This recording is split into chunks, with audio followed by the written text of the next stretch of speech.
Hello, my name is Tabriz Khan. Today I'm going to discuss about the basic concept of a deep learning.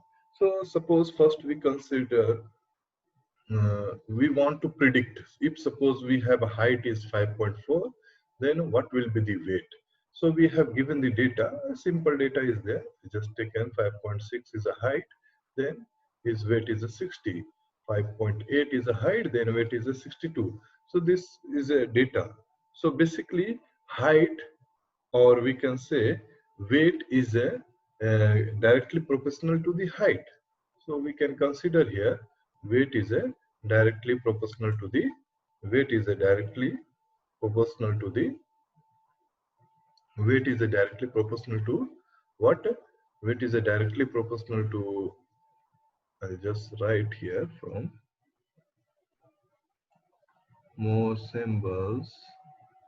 Weight is a directly proportional, or we can write like this, don't worry. We can write like this. Weight is a directly proportional to the height. So basically this will define as like this is defined as a y is equal to, it is a straight line. Okay, means this one is increased, then this one is, so weight is dependent on the height. So we consider that one. So if we say that, so we can say it is like a y is equal to mx plus c. So you know from the basic elementary mathematics, this is a straight line equations. Okay, so we can draw the equations or graph for that one. So this is a x and this is a y. Okay, and this is our origin, and these are our y-axis, and this is our x-axis. Okay, so if you see here, we consider as a y is equal to weight and x is equal to height. Okay, so this is a height and weight is there.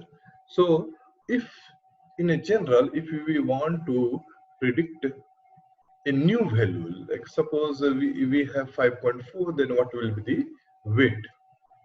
Okay, so if we want to predict that one, so what generally we are doing, we are just taking the some type of equations, that is called equations, like a 60, okay, is equal to, we consider as a that is a basically m is called slope here. This is a slope and this is a constant value. Okay, this is a constant value. So we can consider this beta as a slope, and this is our weight, because weight is a direct relation to the height. So x is a 5.6, okay, and plus constant, that is a, we can consider as a epsilon. Okay, this is a one equation. Okay, then another equation we can consider like a 62 is equal to, again we write beta and 5.8 plus epsilon. So we have now two equations. So we can easily solve and we can find the relationship between these two data. So how we can find this relationship between these two data? If we see, I want to find, suppose I will take the equation 1. If I take the equation 1 from the equation 1, okay, I'll take, so I'll keep this one on the same place. So it will become epsilon is equal to beta, okay, epsilon is equal to 60 minus beta. Sorry, this one I'll just remove. Okay, so I'll take like this. Okay, so we can write like a 60 minus beta 55.6. 5.6. Okay, so if we get this value from the first equation, we place this epsilon value into the second equation. So now we will work here in a second equation. So 62 is equal to beta 5.8. Okay, and then epsilon, what is the value of epsilon here? If you see here, our epsilon value is this one. Okay, so we will place this epsilon value here. So if we place that one, then it will become 60 minus beta 5.6, right? 5.6. Okay, so if we want to find, so 58 minus 56, it is a 2 beta plus 60, so it will become 2 beta plus 60. Yes, and then if we shift to the here, so it will become 2 and beta is, it will become 58, 2 plus 60, and there is a 62 is there. Okay, then if we, this is a 62, yes, okay, this is our equation. So beta is equal to, if we put here, so if we move this 60 to here, so it will become in a minus, so it will become 2 and 2 and beta. So finally we'll get the value of beta is equal to 1. Okay, so we get the value of a beta. Okay, so now next I want to find the value of a epsilon, that is a constant. So how we can find the value of a constant? 60 plus the beta value is a 1 into 5.6. Okay, so it will become 4.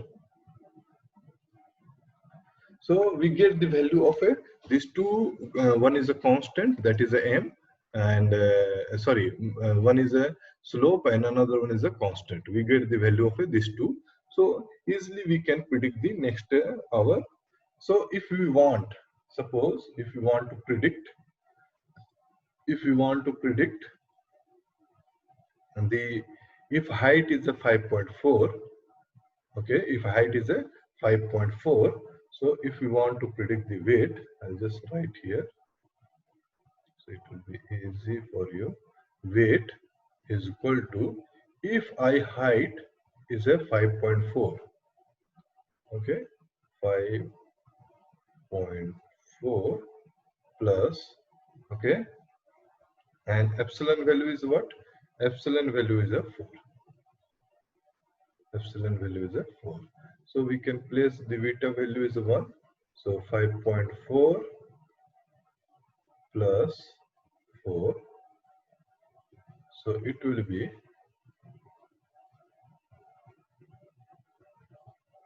9.4.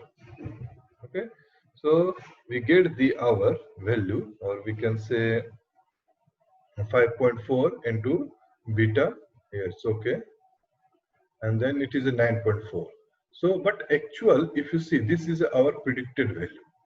If you see our weight, or we can say this is a y height.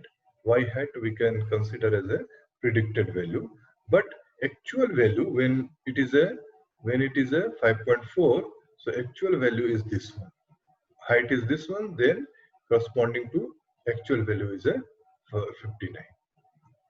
Okay, so we if you see our predicted value is 9.4, okay, and our actual value is 59. Okay, our actual value is a 59. So if you see this equation, we can easily find the value. We can easily predict the value. So why we need like a machine learning, deep learning? Okay. So when we now I'll take the another parts. Okay. Okay, so why we take this type of a, so why we take like a deep learning and machine learning and all these things? So basically, uh, we are finding the learning rate here. Okay, because this is a one equation. So how we can find the learning rate here? We cannot, right? So this is for one value. So if we want, so how we can find the loss, or so we have some type of equations are there for the finding the loss. So we can write like if we want to find the loss, we will write loss is equal to 1 by 2 y minus y hat. Okay, and this is a, you can say it is a mean squared error. Mean squared error. Okay, this is a mean square error. Okay, or you can say this is a mean square error. So if we want to find our value, what we get, so you can say half, and our actual value, if you say our actual value is what, 59. Okay, so our actual value is a 59, and we got the value that is a 9.4. Okay, 9.4 to square. Okay, so if we find this value, so this is our loss. Okay, so this is our loss. Okay, fine. So this is finally we'll got this loss, and this is a mean square error. If you want to write root mean square error, a root mean square error, this is called root mean square error. This is called a root mean square error.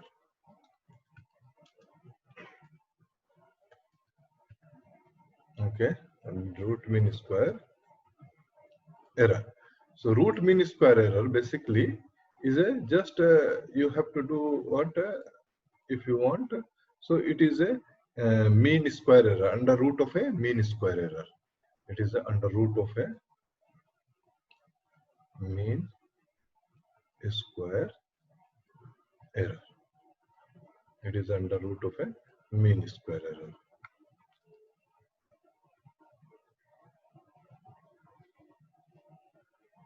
Okay, so basically when we find the loss is basically what means we can say loss is like a cost, or it is also assumed that is a error. Okay, this is a loss, also we can say this is a cost. Loss is also assumed as a cost. Sometimes it is a cost, and sometimes it is a error also. Okay, so now we will see here what is a learning here basically. So if you see our error is what, so if you minus this one, we can get here 59 9.4, so it will become 0 6 6. Okay, and here we'll take 8 9 and 4. Okay, and then square and half. So I'll just assume for the simplicity, I will assume it is a 0.5.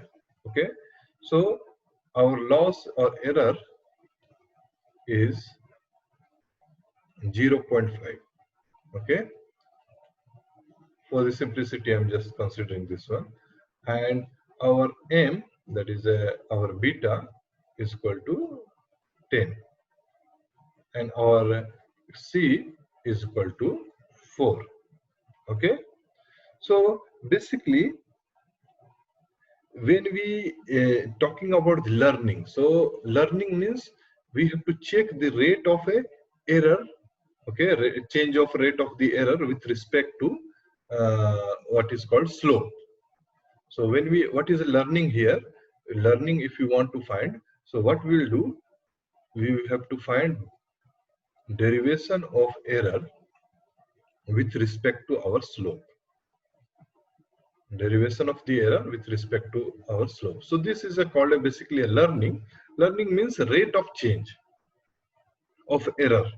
Rate of change of error with respect to, we can write here, rate of change of error with respect to rate of change of the error with respect to m, that is a slope. Okay, so this is called as a, we can consider as a, this is called as a basically learning rate. Okay, and also we can consider as a rate of change of a error with respect to the our constant. Okay, or we can consider as a rate of change of error with respect to our constant. Okay, so these two are basically is called a learning rate. These two are basically is called as a learning rate. Learning rate. Okay, these two are called as a learning rate, right? So these are called a learning rate. So basically, when we talk about the learning rate, so what is going on? So basically, it is a, if you see here, I will draw the one graph, then it will be more clear. Okay, like if you see, this is our graph. Okay, so if you are talking about there is a three axis is there. We consider as there is a three axis. Okay, this is your C, this is your M, and this is your error. Okay, error and slope, and there is a constant. So we are basically finding the gradient. Okay, we are finding the gradient over here. Okay, and we can say this is our slope, so it will be like this. So we are finding the rate of change, how my learning rate is there, rate of change of a error. Okay, rate of change of the error with respect to the our slope. So they will find, and they will go slowly, and finally they will reach the local minima, or we can say gradient, or either it will be go like this, and then they will receive this position. Okay, so this is called basically a learning rate. Here we can find the learning rate. So this is that's why we are applying the machine learning concepts and deep learning concept to finding the learnable parameters. Okay, so next I'm just discussing, there are different type of learnings are there. I'm just discussing, they have different type of learnings are there, types of the learning, types of learning is there. Okay, so if we talk about type of learning, so they have different type of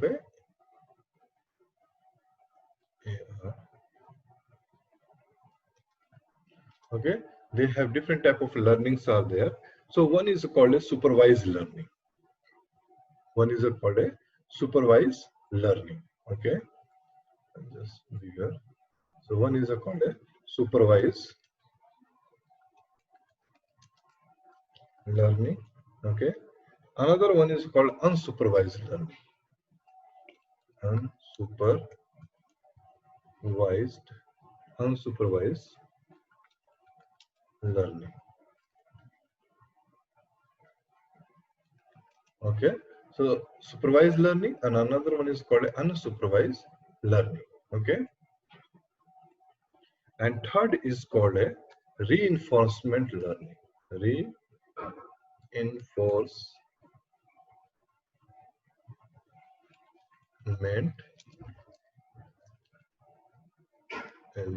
R, reinforcement learning.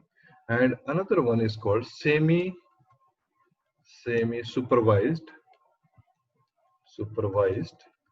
learning.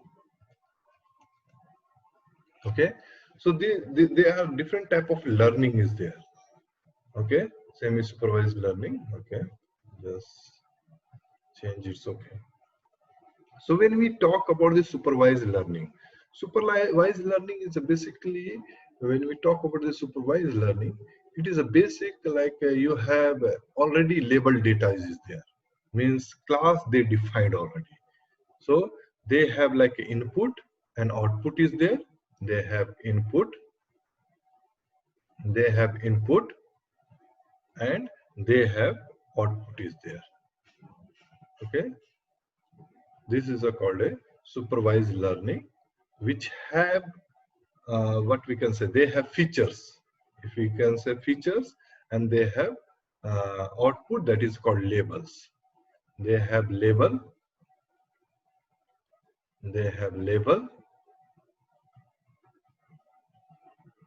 and they have input means like a features.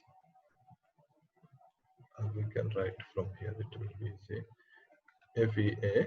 FEATUR, features. Okay, so they have input, they have output. Okay, so predefined, we already know this is a cat, this is a dog, this is a, so first we train our model with the help of supervised data set, that is called they have already labeled data. Then if we pass the new data set which is never seen our model, then finally we predict on the basis of that data.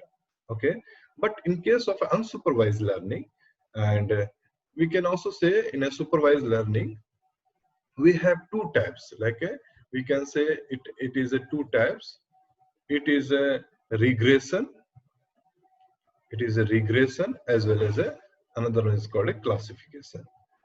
Okay, so basically in a regression we are finding the relationship.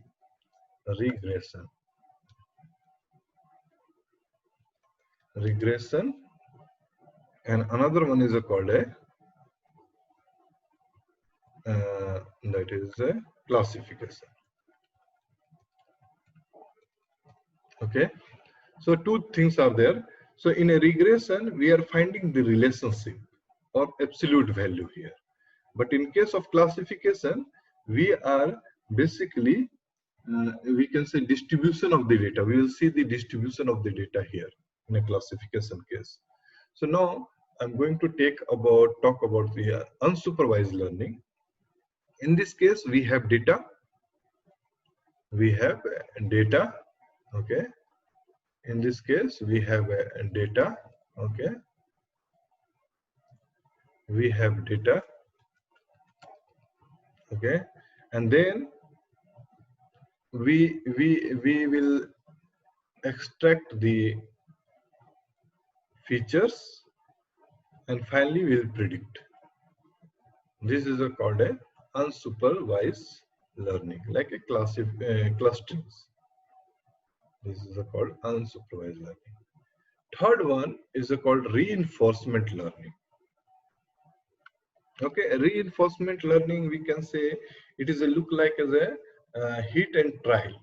So like a simple example, like some child, when they touch the milk, we give this some points for them, see like that milk, and when they touch the like fire, so we'll give the some point, means it is not good for him. So on this basis we are doing the reinforcement learning. Okay, and when we are talking about this semi-supervised learning is basically a supervised plus unsupervised. It is a semi-supervised is a concept of a supervised as well as a unsupervised. It will combine both. this one as well as this one. Okay, so this is a called as a semi-supervised learning is there. Okay, so thank you very much for this tutorial, and okay, thank you very much.